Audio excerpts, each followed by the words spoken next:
নমস্কার বন্ধুরা, শিউলি রান্নাঘরে স্বাগতম। আজ আমি সম্পূর্ণ নিরামিষ একটা রেসিপি আপনাদের বানিয়ে দেখাবো।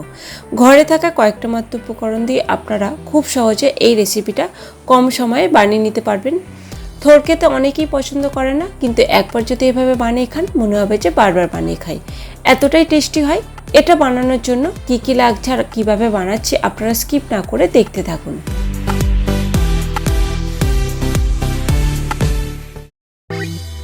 এই রেসিপিটার জন্য আমি থোড় নিয়েছি আর একটা আলু খোসা ছাড়িয়ে নিয়েছি।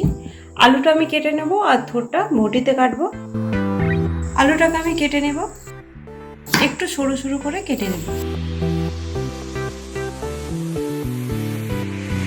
এবার এই আলুগুলোকে এইভাবে একটু সরু সরু করে কেটে নেব।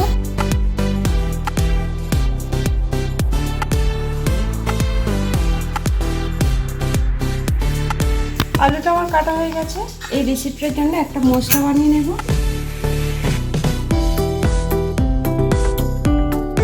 গোটা জিরে দিয়ে দেব 1 চামচের মতো, আর 2টো কাঁচা লঙ্কা দিয়ে দেব, ঝাল বুঝে দেবেন। এটাকে আমি সিলে বেটে ফিরে আসছি। থোড়টা আমার কাটা হয়ে গেছে। এবার এতে একটু লবণ আর হলুদ দিয়ে দেব। লবণ, হলুদ, এটাকে ভালো করে চটকে মাখিয়ে নিতে হবে।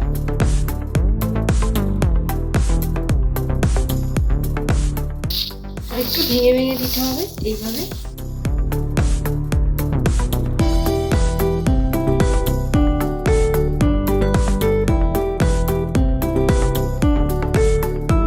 ভালো করে চটকে মাখিয়ে নিয়েছি। এবার এটাকে একটু ধুয়ে নেব, একবার জল দিয়ে ধুয়ে নেব।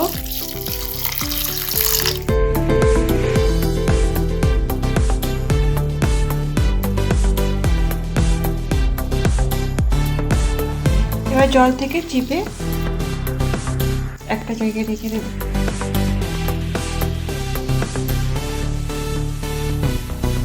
জলটা বের করে নেব। জিরে কাঁচা লঙ্কা বেটে নিয়েছি, সবকিছু আমি রেডি করে নিয়েছি। এবার আমি রান্নাটা শুরু করে দেব। কড়াতে সরষের তেল দেব। প্রথমে আমি বড়িগুলো ভেজে নেব। তেলটা ভালো করে গরম করে নিয়েছি। এবার আমি বড়িগুলো ভেজে নেব। আমি সাদা বড়ি ভেজে নিচ্ছি।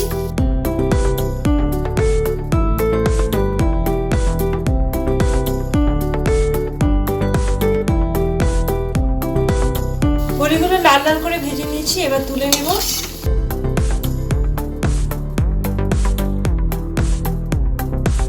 এই তেলেতে বাকি রান্নাটা সেরে নেব। গোটা জিরে ফোড়নে দিয়ে দেব আর 2টো তেজপাতা দিয়ে দেব। কয়েক সেকেন্ড ভেজে নিতে হবে। এবার কেটে রাখা আলুগুলো দিয়ে দেব। আলুটাকে একটু ভেজে নিতে হবে। গ্যাসের আঁচটা লো টু মিডিয়ামে রেখে।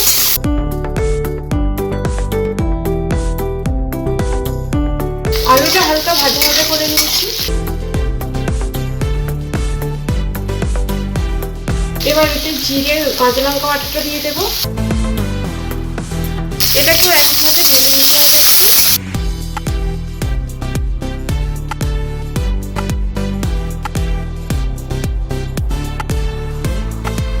সবকিছুকে আরো একবার ভালো করে ভেজে নিয়েছি। এবার এতে কেটে রাখা থোড়টা দিয়ে দেব।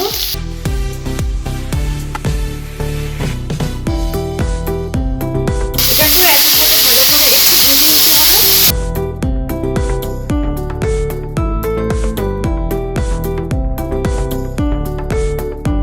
এবার এটাকে ঢাকনা দিয়ে কিছুক্ষণ রান্না করে নেব।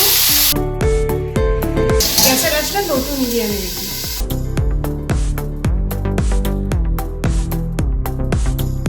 2 মিনিটের মতো রান্না করে নিয়েছি। এবার এতে কিছু গুঁড়ো মশলা দিয়ে দেব। হলুদ গুঁড়ো দেব, লবণ দিয়ে দেব, একটু ধনে গুঁড়ো দেব আর একটু কাশ্মীরি লাল লঙ্কার গুঁড়ো দিয়ে দেব। ভালো করে মিশিয়ে নিতে হবে। আর সামান্য জল দিয়ে দেব যাতে না কড়াটা ধরে যায়। সামান্য জল দিয়ে দেব। ভালো করে মিশিয়ে নেব। ঢাকনা দিয়ে আরো কিছুক্ষণ রান্না করে নেব। 5 মিনিট পরে ফিরে এলাম। আলু আর থোরটা নরম হয়েছে কি দেখে নেব। পুরোপুরি সেদ্ধ হয়ে গেছে। এবার এতে ভেজে রাখা বড়িগুলো দিয়ে দেব, একটু চিনি দিয়ে দেব, ভালো করে মিশিয়ে নিতে হবে।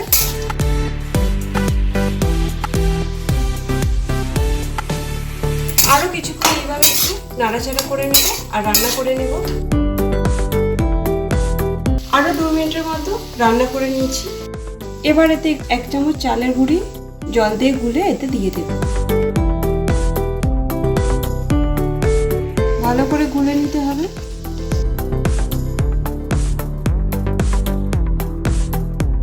এবার এতে দিয়ে দেব,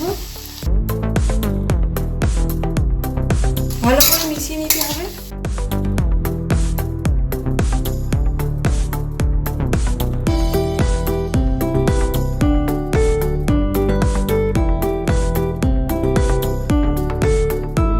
নিরামিষ থোর চচ্চড়িটা আমার হয়ে গেছে, এবার নামিয়ে নেব।